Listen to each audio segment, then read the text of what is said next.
Antihero. Whenever I hear that word, I can't help but grin and instantly relive all the countless hours I've spent watching amazing television stories involving one that I've seen over the years.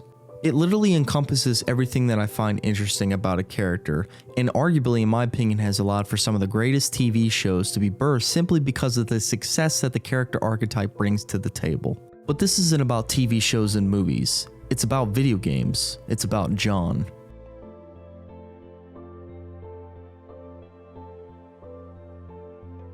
Red Dead Redemption is often critically acclaimed for having one of the greatest stories, settings, and cast of characters gaming has seen in a long time, and outlaw John Marston is at the forefront of this. John to many people is a complex yet simple-spoken man, and even at the very opening scenes of the game we can see him unwillingly being escorted by FBI agents Edgar Ross and Archer Fordham to the nearby train station in Blackwater to ultimately begin his journey of redemption by killing off his former gang members whom he used to call his brothers.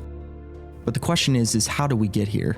The game brilliantly gives us pieces of backstory as to who John was and the things he did when he rode under the command of Dutch van der Linde, his former gang leader. We gather that John was troubled at a young age when his mother died giving birth to him, and his father was a fan of the drink and eventually passed when John was about 8 years old. Orphaned and alone, John decided to run away and shortly after met Dutch, who took him under his wing, teaching him how to read and how to survive the ways of the world. Feeling indebted to Dutch and the gang, John rode alongside them as an outlaw, robbing banks, killing those who opposed them, and getting themselves into all other kinds of mischief along the way. All was well in John's eyes until a robbery went south and left him shot and abandoned by his own gang, who left him to die, which is why we see him harbor such bitter resentment for the way his brothers treated him. However, throughout the story we see glimpses of a good man who is trying to give up his old ways to save his family from the FBI, and this is what makes him so hard to get a handle on, yet such a captivating main character. We get a sense that although John has his own motivations for helping certain people, he truly cares for most of the people he comes in contact with,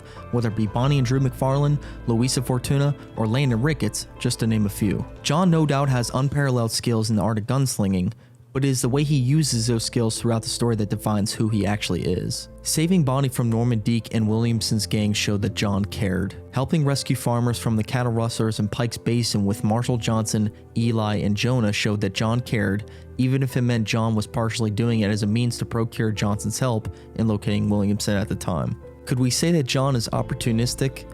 I believe we could in some circumstances. He did things that were necessary to save his family, but the things that he did do were good, and this is why I believe that he is such a good anti-hero. Interestingly enough though, we have to also look at the way we, the player, controls John and how he interacts with the world around him when he isn't helping the main characters of the game. The player is able to control John's honor and morality through in-game action, whether it be taking the good route and saving a civilian who is in a gunfight with a bandit, helping a townsfolk retrieve his stolen horse, or helping a stranger find her lost son. But on the flip side, we can bring out the past in full force and create a John that utilizes his skills for wrongdoings, like robbing banks and trains, killing the civilian instead of the bandit, and many other examples.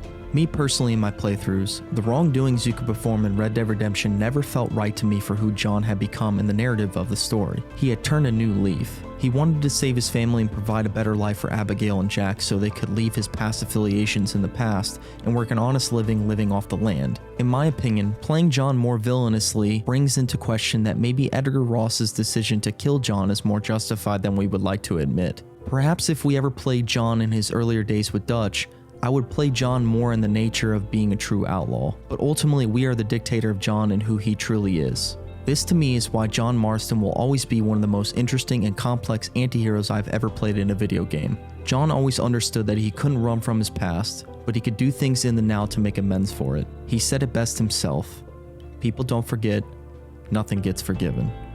Thank you so much for watching.